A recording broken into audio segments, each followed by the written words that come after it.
Always doubt what it is giving you when it comes to the AI models. I see a lot of times that people will be like, oh, it's a fad. I don't think it's a fad. The social aspects of it, which are areas that AI really can't tackle as of right now. I think the gaps kind of mirror the same thing that you would necessarily have in quality, that somebody feels like, oh, somebody else will take care of it. It's more practical solutions for me. I know that there are a lot of technical aspects and straight up, I guess, business processes that a lot of people like to implement. I do not find those to be the most successful in adoption. As soon as the quality isn't there, everyone notices, but it's never praised when it's there.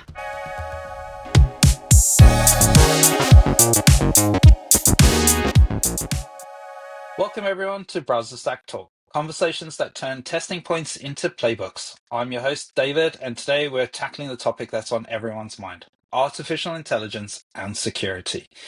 We're going to go beyond the hype and get to the core of what that means for the future of our industry, because it's going to be important. Today I've got Jessica with me. Jessica, please introduce yourself to all our guests. Thank you so much for having me on. My name is Jessica Mosley. I am Director of Quality Engineering at TrustCloud, which is a risk compliance and business workflow company. I have quite a few years in the quality and DevOps IT space. I kind of surpass how long Facebook has been around, which is a little scary sometimes to think about. But I've been more than happy to help build up this, wonderful space that we call quality. And I'm so happy to be here with you today. Awesome. No, I'm really glad to have you here. So I want to get straight into it because kind of it's like there's a lot of hype around AI. We see it everywhere. The Mhm. hype cycles there. One of the things that I've been doing in a number of talks over the last few months is talking about kind of AI and security, because I think we like without knowing where the problems are, and I will admit my knowledge of security is enough to be dangerous, right? So I know when things are going horribly wrong, but I wouldn't be able to recreate these things. So from your perspective as a quality engineering director, how do you define quality when it comes to like security and compliance and things like that? And what are the unique aspects of quality assurance in that space, especially in the security sensitive and data sensitive space? So a lot of that comes with the traditional sense that most people have around quality, with testing and things like that, but it's expanded upon in areas such as like reliability, uptime, and as you said, basing it a little bit on security to a certain extent. Now we don't get into like the real deep dives or like extreme pen testing and things like that, but there are areas where we do touch on those things. But having the aspect of being able to be more into the like the pipelines and the overall setup of everything when it comes from quality, from ideation to delivery of the product, I think is more of our like bread and butter, if that makes sense. Yeah. And of course, we have a little bit of AI built into it. We have to be able to keep up with the, I don't want to say the technologies of the day or the fads of the day, but the where the industry is going. Because I see a lot of times that people will be like, oh, it's a fad. I don't think it's a fad, but I do think it is something that we have to rein in as far as the excitement around everything in regards to AI. Yeah, definitely. I'm going to be repeating something I say all the time to a lot of people is that like AI is a wonderful tool, right? So it's an amazing force multiplier. But if you don't understand the underlying craft, you're force multiplying zero, right? Like if you're just blindly supporting whatever, like AI goes to you, and AI is a true yes man, right? Like it is your biggest advocate. Like you ask it to do something, and like, am I doing this right? It's like, yeah, man, that's great. You're awesome. You're like, no, I need to be challenged, right? Humans need to be challenged for them to grow as human beings, right? And I think that, Exactly. yeah, it's And you need scary. that in the quality space as well, especially nowadays when it comes to cybersecurity and, the numerous ways that people are able to get into companies. And it's not just necessarily, oh, I figured out your password. It's more of the social aspects of it, which are areas that AI really can't tackle as of right now. You still need that human quality within it to be able to understand and deliver some sort of, I guess, security, not necessarily security, but um, the last defense from those bad actors. Yeah. And I don't know if you saw this week, a paper came out where people were trying to uh, kind of hack OpenAI and other bits of details. And instead of just a normal prompt like, hey, can you give me the thing? They hid it within a poem. Yeah. And then it's like, wow, I never even thought that someone could just go, oh, yeah, I've got this really cool poem. By the way, it's going to hack your whole system. Exactly. There was something very similar to Gemini, where they had placed nefarious items within a calendar invite that somebody, again, had to accept. And it was able to take over certain things in their home, as far as like, I believe some of the automations for lights and doors, locks, things like that. I think that's scary. But at the same Very. time, we shouldn't be going, oh no, straight away, can't use AI because like of these things, right? For years, I've worked in the browser space for nearly 16 years, 17 years, a long time. And but everyone uses browsers, right? The browsers Yes. are the kind of they get hacked all the time, right? And they're constantly people are trying to get into it because like if you can get into a browser, you can get anyone's security information, right? Password managers are built into browsers Yeah. nowadays, right there. So how do you, as a leader, kind of how do you start like talking to your teams about like how can we integrate security into every aspect, right? Because quality should be in every aspect and security is another form of quality. How do you start those conversations with them? Generally, it does come with the quality talk that we do necessarily have, and I like to base it on your personal livelihood, because a lot of the times, if you bring it from an aspect of, well, your employer has it this way or the job says it this way, it doesn't resonate as much from what I found. But if you're able to have that little bit of relatability into their personal lives, or how it could shape something even more in their personal lives, it tends to hook into them a little bit more.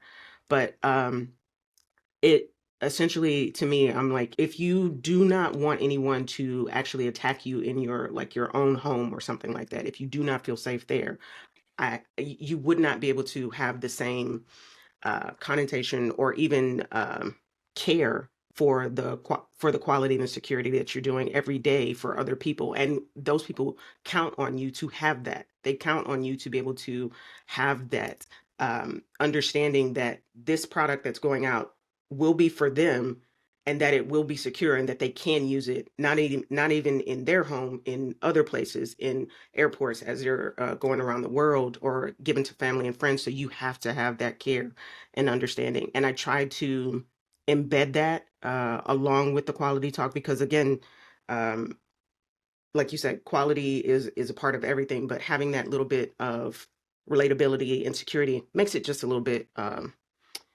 more of a I guess something that you, again, you can relate to and you can understand. Nobody wants to be robbed, nobody wants to be hacked or anything like that. So if you can get to them like that, I think it drives the point home. Yeah, definitely. And so kind of building on that, what is the kind of most common quality gaps, I can't think of a better term, that you've observed in kind of the kind of QA space, the security space, and what are the most impactful strategies to combat those common things, right? So you've gone from you don't want to be broken into your house, think that way, but what's the next Yeah. step after that? So I think the gaps kind of mirror the same thing that you would necessarily have in quality, that somebody feels like, oh, somebody else will take care of it. It's not necessarily my problem. As long as I get my job done, that's the most common gap that I see a lot of the times. But again, being able to relate it to an everyday task that they do within their workflow really does help and giving them a little bit of ownership in within it. And at that point, you're able to help them feel as though they're a part of something a little bit bigger and it's not just a job. That's the one of the ways that I'm able to do it. And another thing is to show them somewhere, and this is just on my end, show them somewhere where I have been in a situation where I was like, okay, I didn't take the time or the care or the understanding to that particular situation, and this is what happened. Being able to give them a situation of, I'm not perfect. I'm not here to say that if you have any faults or if you run into a problem that, it's just a blame and you're just a bunch of punishment. It's a learning experience, something that you can come back from. But there is a point where everybody has to be a part of this. It's, kinks within the chain. At some point it's going to break. So if nobody's watching, then we got a big problem there. But those are it's more practical solutions for me. I know that there are a lot of technical aspects and straight up I guess business processes that a lot of people like to implement. I do not find those to be the most successful in adoption. um, Me, I like to be more practical within it and come to the people on a more personal level. That's been my success within this. Yeah, I like that. And I think it's like I've done engineering leadership for a while, and I one of the things that I try impress on people is this is not mine. I like to use it a lot. I don't know where I heard it from, but I tell people fail is a safe word, right? Because Yes, stands for first attempt in learning, right? And as long as you don't really make the same mistake twice, three times onwards, then it's fine, right? Because you've exactly. learned and we're going to fix it, we're going to improve because software tech, it's a team sport, right? Very much so. Very much so. And I love that sentiment. I've always called it failing forward, when you're able to take those quote unquote mistakes and apply them to something going forward. And it may just be that situation is just a learning experience, just hearing it from somebody else. Again, it may be somebody who is like, okay, well, I need to go through it to understand what you're saying. I hate that you have to do that, but it, uh, sometimes the way I learn is going to be the same way that somebody else has learned. But as you said, as long as they do learn it, that is the point. Yeah, definitely. And so the other side of it is that you obviously don't want people failing all the time as Of they're course. learning. Like as a junior, it's kind of okay. You give them a lot of leeway to make that mistake. But like, especially in the cybersecurity space, like the evolution of threats is so fast, right? And I think Yes. it's gained so much speed, especially in this space of AI, right? And I'm not necessarily meaning AI security, but it's like AI is allowing people to find new and wonderful ways to kind of get into systems. How are Yeah. you, how do you help teams keep up with that so that they can be current? Because it's really important to stay current in cybersecurity space. And identify these like emerging vulnerabilities kind of as they're coming out. Being able to have a lot of knowledge at your four fingers is again one of the great things of our internet. Having somebody sit down and actually read a lot of that is another thing, but being able to apply it in ways that are again helpful to in their particular instance. There's some areas where I actually hold what I call learning hours, where we will literally just have like a couple of hours on a Friday, every other Friday, or our community of practice going over these things. It's like, okay, so you saw that this happened with this particular company, or this information has just been released. How could that happen in our particular setup? Different types of tabletop exercises that I turn into choose your own adventure like situations. It'll be like a Dungeons and Dragons type thing. I always try to make it to where it's applicable and fun to learn, but I do realize that there is a severity within it that has to be acknowledged. And it's just like, oh, this is you roll the dice or whatever, and it's just like, oh, this has a ransomware attack that has occurred, and they actually can't get out of it. It's not necessarily set up to where you can um, absolve the person of it. They have to go through it and understand it. So I try to do things like that in helping them to learn, but I do recognize that some things are going to be uh, out of their control as far as, I'm sorry, out of my control, not their control, out of my control if they don't take the time to actually sit, learn, and try to read through some of this. I know it's boring and things like that, and I'm going to do my best to spruce it up, but it is up to them to be able to come to me either with questions, take the time to read up on this stuff. But at the end of the day, those bad actors are working just as hard if you're not. So, yeah. Yeah. No, I like that. I like the role play. Kind of, I do something similar, and especially I've done it like when I've been training managers, right? Because there's like a lot of being a manager and kind of anything when you're growing into leadership, right? Leadership is more than just management, so I'm going to put Mm, that out there. But like anything moving into leadership, you should role play as much as possible because like. It's the reason why the military do it all the time is that yes. so that it becomes a muscle memory rather than having to constantly think through the problem as it happens. Um, I don't remember the first time I got to do one of those outside of leadership, but I can tell you every single time that I've done it, once I did get into a leadership position, every single person that was within it, they were just like, I love this. I wish we could do more of this. It's just like, um, I wish it was more commonplace in a lot of things. And I understand that, it's a more creative aspect for certain people, but you'd be surprised how much uh, people like they take to it. It's I don't know. yeah, I wish it wasn't no, seen as kind of like a alternative. It was more of the norm. yeah, I agree. I was fortunate. I had a really good manager at the time, Yeah. and I had this like really hard thing I was going to have to do, and he's like, "Let's role play," and I was like, "Okay," and then I did it. I'm like, "Oh, okay, that." And That worked. Yeah. I'm not gonna lie, he was a real bastard through it. But he was like, but the thing is, he's like, I knew that was going to be the worst case. He gave me Yeah. the worst case in his role Yeah. play, and anything better than that, it was like, oh, I've got this. Yeah. And I think Yeah. that can be put into every aspect of people's career, literally every aspect. And I agree, it should be the norm.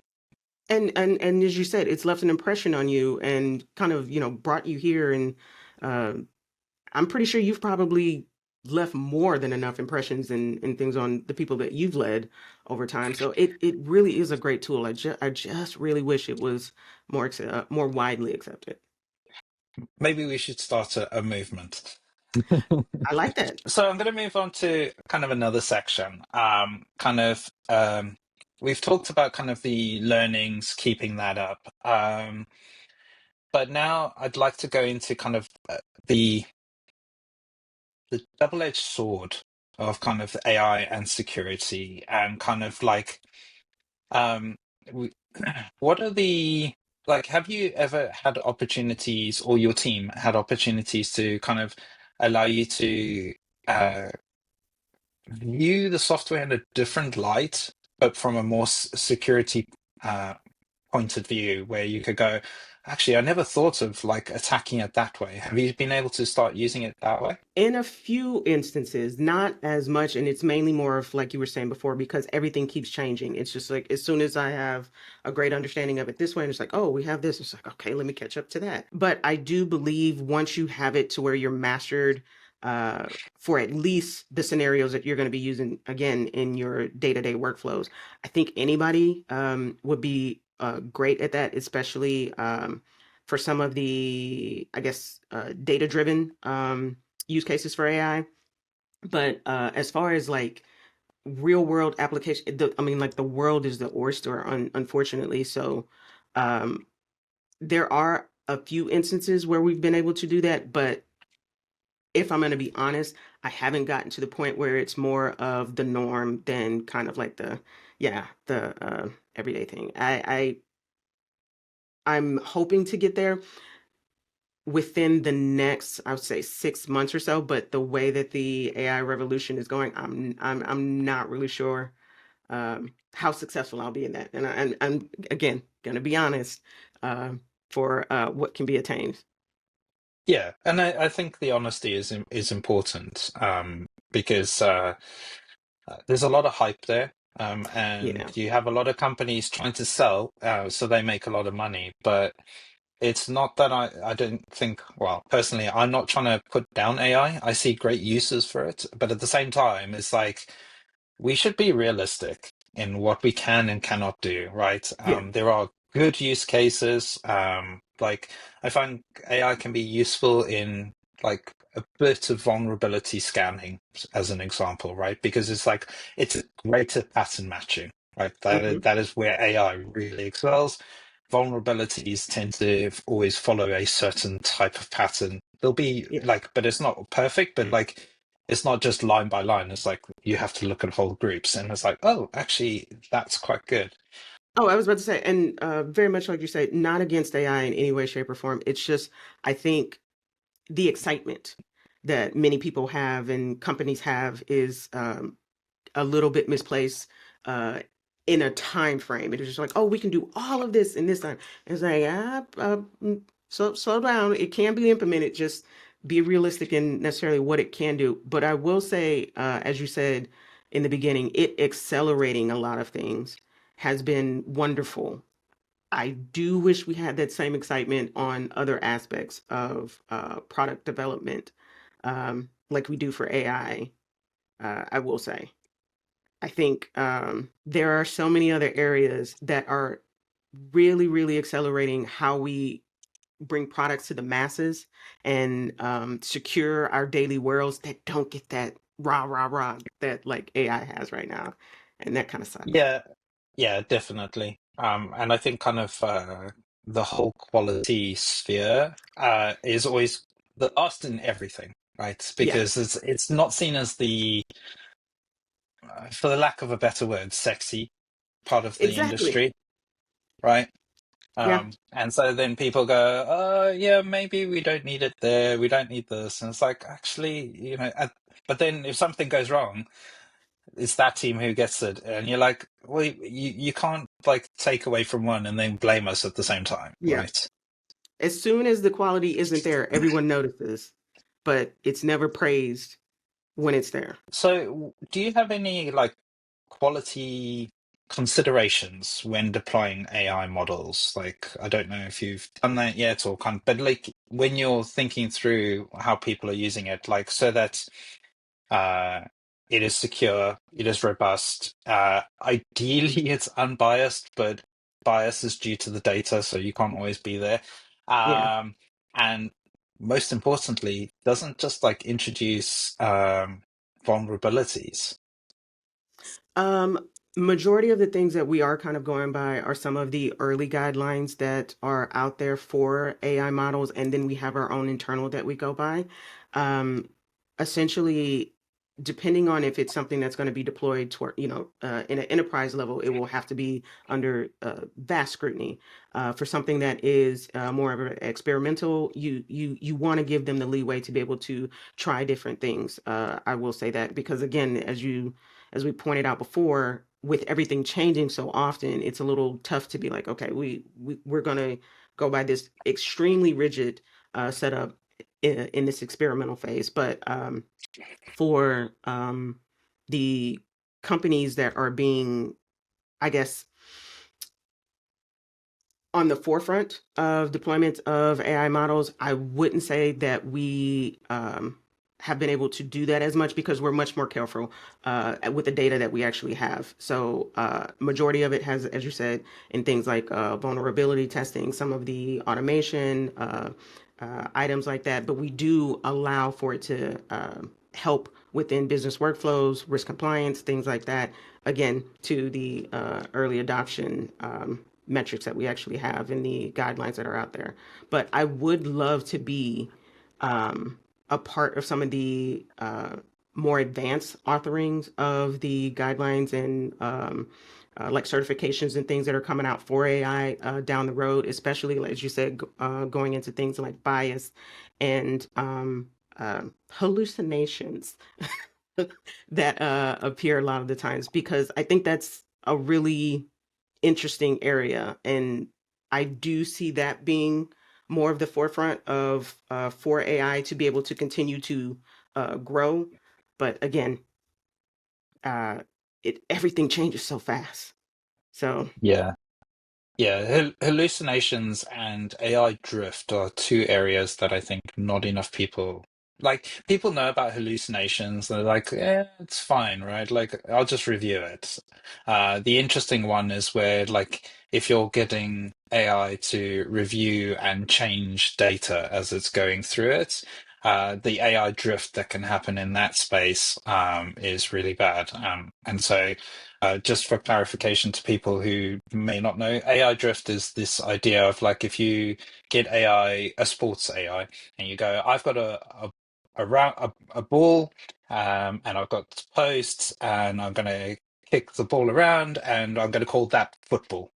And you keep asking your questions, and then suddenly the ball is no longer round, but it's now oblong. It could be, and then the posts are now kind of uprights, and we're either talking about rugby or American football, yeah, right? Like, and it's still technically within the model because it's talking about a ball, metal post, things like that. But it's drifted so far that it's talking about two different sports now. it's I Right? always kind of likened it to like a toddler who's telling you about their day. Yeah, definitely. I know this is a question. This question is going to be about the unknown unknowns, but like, what blind spots do you think people should be looking for? Like, because we are literally the blind leading the blind through this whole kind of endeavor. How do we kind of make ourselves secure and like spot things that are wrong without realizing they're wrong just there? I think one of the biggest would be to one. This sounds kind of like just nihilistic or just uh, it doesn't sound the best, but always doubt what it is giving you when it comes to the AI models. You will need to check it. And there's nothing wrong with that. It would be the exact same if someone sent you a peer reviewed journal or article or something else or whatnot. Fact checking is a part of this. It is like the basis of majority of the things that we do. So there is nothing wrong with being able to um, doubt a little bit of the information that has been given to you from AI. There's nothing wrong with that. So that's one way to be secure. The second way is to understand that the information that is given to you will still need you as the input. Like you can't just go like, oh, well, I'm going to grab this AI information from here without any context or anything, and it's going to give you what you want. That's not how it's going to go. It does need information molding uh, and I think this is sometimes where the bias comes in from you, because what you want from it is is specifically going to be built from you. Like if from it, for instance, like you were saying with the football, if I'm asking for metrics from how this football or things like that, what kind of metrics do I want? And it's going to start to kind of mold to what you want. The information that you're giving it comes from you. It's not going to be something, oh, I can just pull that out of the air. No. And I think a lot of times people can go, oh, I can just give it anything. That's not how this works. You Oh, gonna I was say about to anything? say, and that data, so since it's coming from you, that data has to be correct. And since all data isn't going to be correct, just know that there are going to be some inconsistencies and other things within it. But you can't be mad at it or the implementation or even the person that it came from. I've seen some instances that were just like, well, I just don't understand why it doesn't work. When have you ever given something to someone and it just worked exactly like that? There There was needs to this be, yeah. There was this one time where I was an engineer and I was the QA. So it worked perfectly the first time. You're also known for kind of getting people to collaborate, right? And work really well together. And I think kind of, we said earlier, tech is really a team sport. And Mm, if you if you're not breaking down silos, you're not playing together as a team, right? And I think that's important. How do you kind of get kind of your developers, your QA, your security teams to actually like think about each other from the ground up? What are the kind of frameworks that you've employed with those teams to be make them successful in kind of you, the kind of great leader you are? One of the recent things that I've been doing is not necessarily role play, but I'm asking them to. We have what is called Fun Fridays, and we'll do drawing games, and we will have a situation where I want you to describe how you think a test case will go. I want you to write up how you think this module is. If you can describe to me, and I draw it specifically for this, it's kind of like Pictionary for the working people, then we work together on a different level. Plus you're able to understand exactly what we're working for and towards and how somebody else has seen it. It may not be exactly how you see it, but you're able to draw it out. Little things like that make a big difference in connecting with somebody, especially if you've never been in the same room with them, if you've never seen them in person or anything like that. Being able to have those, I call them in the trenches moments with Yeah. people, where it's just like, okay, was that a tiger you drew right there? No, it's it's a button. Oh, that's a different type of button. But having those moments where you're able to just be silly and be creative, or even ask questions, or it's like, okay, I didn't think that test cases came out like this, or I didn't think a test matrix was something that you guys even did. It really does bring them into your world a little bit differently.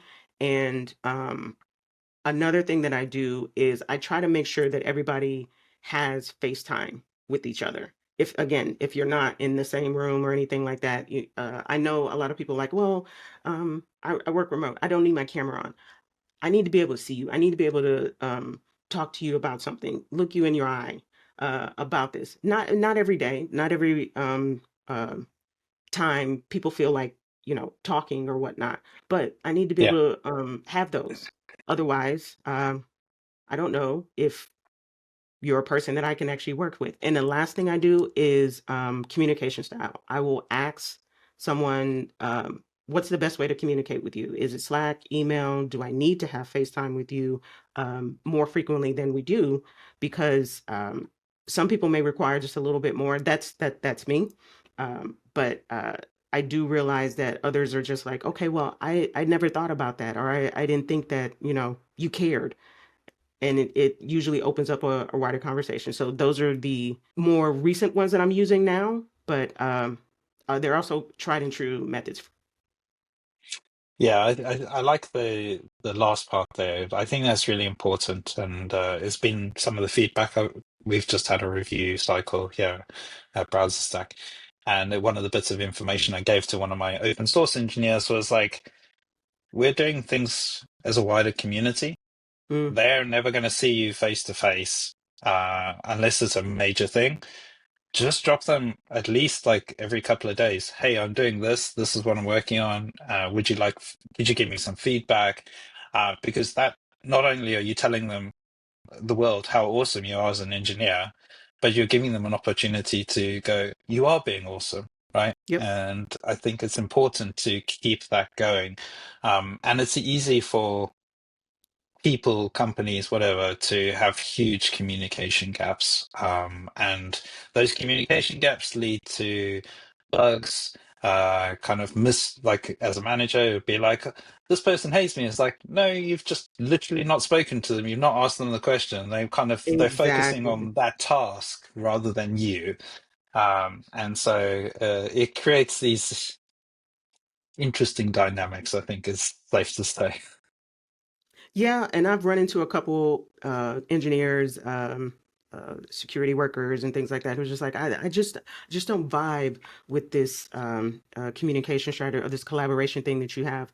And they either leave the company or they move on to a different department and will reach out later and just like, okay, I realize what you were trying to do now. It is, like I'm working here and like nobody talks to each other, or I don't understand. It's just like, I'm so thankful for what you were trying to do, and I wish I had that. And again, that's one of those fails, right? They realize their mistake, they've learned from it, they move on. Yeah. And I think that's really important in kind of the whole context of tech careers, things like that.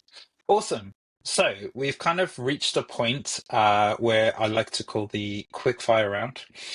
This is mostly around, I'm going to ask you a bunch of questions. It is here to get really pointed answers. They're fun answers. Okay. Also, because I like to waffle, it makes me not waffle because I have to be pointed with the question and I get a pointed and then I move on. But if there's something exciting you say, I might kind of deep dive into that. So if that's Okay. okay. Cool. Right. What is your favorite testing tool that you've used? Ooh, favorite testing tool. It would have to be Mabl. It's an automation ecosystem platform. Very I've been working with them for a while and I like to try different tools. Of course, BrowserStack has been an amazing one throughout the years, but Mabl has had this how should I say this? Secret sauce that is always Okay. like gelled with me. Cool. Awesome. Book every QA lead should read in 2025 or 2026 for next year. They can get on Christmas. The Power of Why. I forgot the name of the author's the author's name, but yes, it's The Power of Why. I That has been such a good book to me. If I can remember the name before the end of this, I'll yell it out. Awesome. Uh, Underhyped QA metric. Underhype QA metric. That's a good one. I like a lot of the times I'm going to say bug costs, and this is me, um, because I don't think a lot of companies even have like a bug cost. Like they have the bug count, they have Yeah. defect, velocity, rate, all of that, but not necessarily the cost of the bug. Yeah. That must be really hard to also measure. But Well, I can see it. yeah, yeah. So Being able cool. to create it for each team, yeah. But yeah, I love the bug cost because money speaks to everybody. And you'd Definitely. be surprised how many people will jump on and be like, okay, we need to get this fixed for the smallest little thing, is if you can tell them how much it's actually costing them. Yeah. Underrated skill that testers have or should have. Empathy. I like that Um, one. I think that is a superpower that most testers do have and should have. I can't think of one tester that I've actually who is, I mean, just amazing at their job who did not have empathy, but I have run across so many humans who did not have it in general. If you went in kind of the tech testing space, what career would you be doing now? That's a ooh. If I was not in the testing space, what would I be doing? Probably teaching. I've always loved to be able to, as you said before, bring people together. Um, yeah, it'd probably be teaching in some way, shape, or form. Most Awesome. likely little kids, because the older ones can be a handful.